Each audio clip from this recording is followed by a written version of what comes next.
warahmatullahi wabarakatuh. Alhamdulillahilladzi an'ama alaina binikmatil iman wal islam wa an'ama alaina binikmatis sihah wassalam. Allahumma sholli ala Muhammad wa ala alihi wa sahbihi wasallam. Amma ba'du. Qala Rasulullah sallallahu alaihi wasallam, man shoma ramadhana imanan wa ihtisaban ghufira lahu ma taqaddama min dzambi. Hadirin kaum muslimin dimanapun Anda berada yang berbahagia, alhamdulillah kita sudah beberapa hari menjalani ibadah puasa. Rasulullah menyatakan bahwa barang siapa yang berpuasa Ramadan karena iman dan karena mengharap ridho Allah, maka diampuni dosa-dosanya yang telah lalu.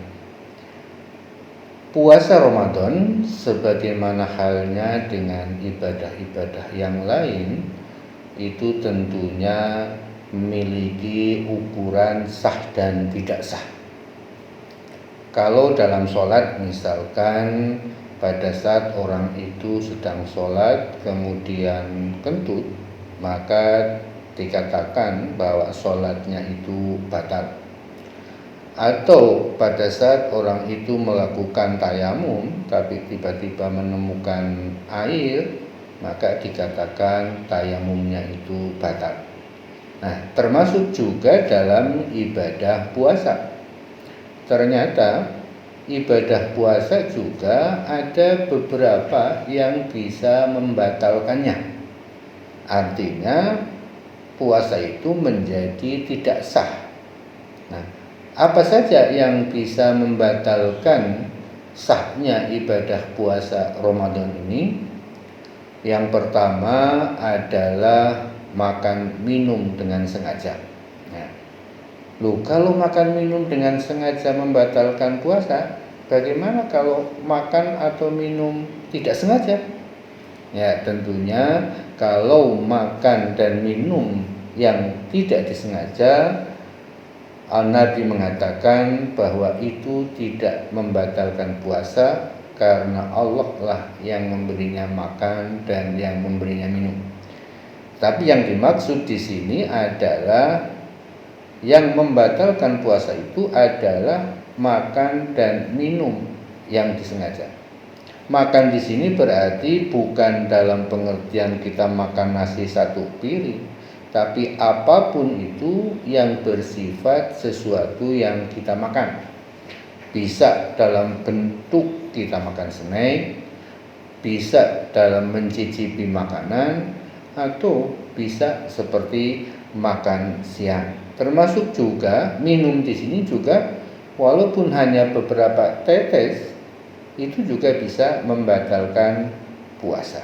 Lalu bagaimana kalau bagi orang yang batal puasanya karena makan dan minum dengan sengaja? Denda atau kafarat bagi orang yang batal puasanya karena makan atau minum dengan sengaja adalah mengganti puasanya di bulan lain. Jangan yang kedua, yang termasuk membatalkan puasa adalah melakukan hubungan suami istri. Nah, suatu hari ketika Rasulullah Shallallahu Alaihi Wasallam sedang duduk bersama para sahabat, tiba-tiba ada seorang laki-laki yang mengadu kepada Rasulullah.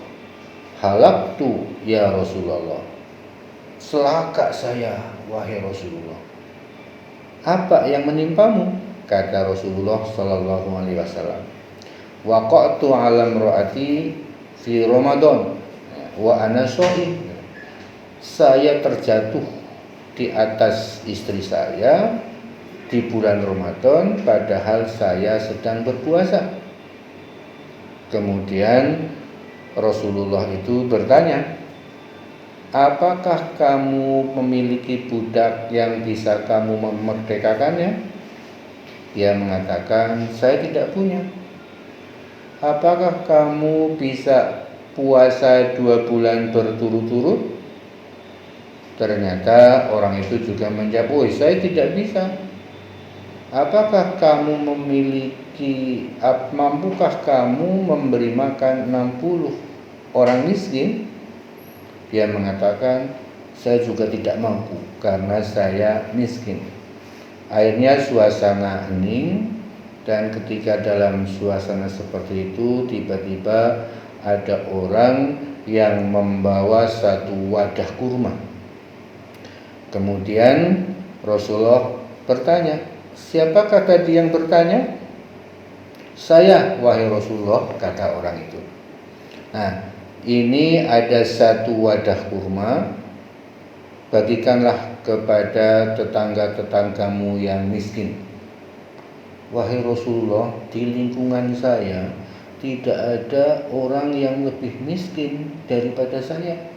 Bagaimana mungkin saya memberi mereka itu atau memberikan makanan ini kepada orang-orang yang miskin, padahal di lingkungan saya yang paling miskin adalah saya dan keluarga. Dengan tersenyum Rasul kemudian mengatakan, kalau begitu bagilah kurma ini kepada keluarga.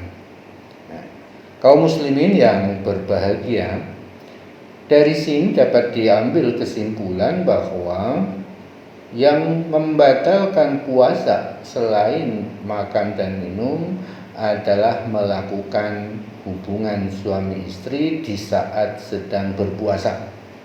Adapun dendanya ternyata ada 3 tingkatan. Tingkatan yang pertama adalah memerdekakan seorang budak.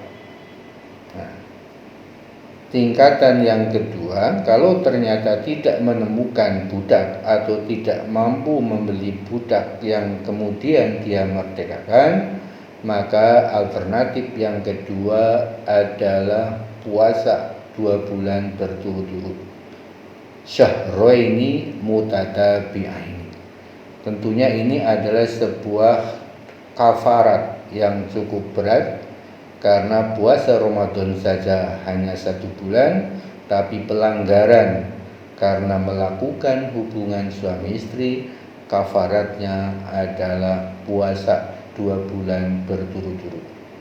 Kalau ternyata puasa 2 bulan berturut-turut juga tidak mampu dilakukan, maka alternatif yang ketiga adalah memberi makan 60 orang miskin. Nah, bagi orang-orang yang memiliki kemampuan tentunya berlakulah kafarat yang pertama, yaitu memerdekakan seorang budak. Nah, atau bagi yang tidak memiliki kemampuan finansial yang cukup, tapi dia memiliki fisik yang kuat dan mampu menahan diri, maka berlakulah kafarat yang kedua, yakni puasa 2 bulan berturut-turut. Nah, bagi yang kemudian memiliki keterbatasan, maka di situ berlakulah alternatif yang ketiga sebagai kafaratnya, yaitu memberi makan 60 orang miskin. Nah, ternyata di sini bisa kita simpulkan bahwa untuk pelanggaran yang kedua tadi menunjukkan elastisitasnya hukum Islam. Bahwa ternyata hukum Islam itu tidak bersifat kaku. Bahkan lucunya pada kasus dalam hadis yang diriwayatkan oleh Abu Hurairah tadi, ternyata orang itu sudah melakukan pelanggaran puasa karena melakukan hubungan suami istri, tapi tidak mampu memerdekakan budak, tidak sanggup puasa 2 bulan berturut-turut, tidak mampu secara finansial untuk memberi makan 60 orang miskin, tapi malah mendapat hadiah dari Rasulullah, yakni kurma yang bisa dia makan bersama keluarganya. Itu beberapa hal yang bisa membatalkan puasa Ramadan kita, maka sudah seyogianya kita itu berhati-hati di dalam menjalani ibadah Ramadan kita, supaya Ramadan kita bukan hanya sah tapi juga diterima oleh Allah Subhanahu wa taala. Dan mudah-mudahan kita termasuk di antara orang-orang yang berpuasa Ramadan dan diampuni dosa-dosanya yang telah lalu. Itu saja yang saya sampaikan, mudah-mudahan ada manfaatnya. Wassalamualaikum warahmatullahi wabarakatuh.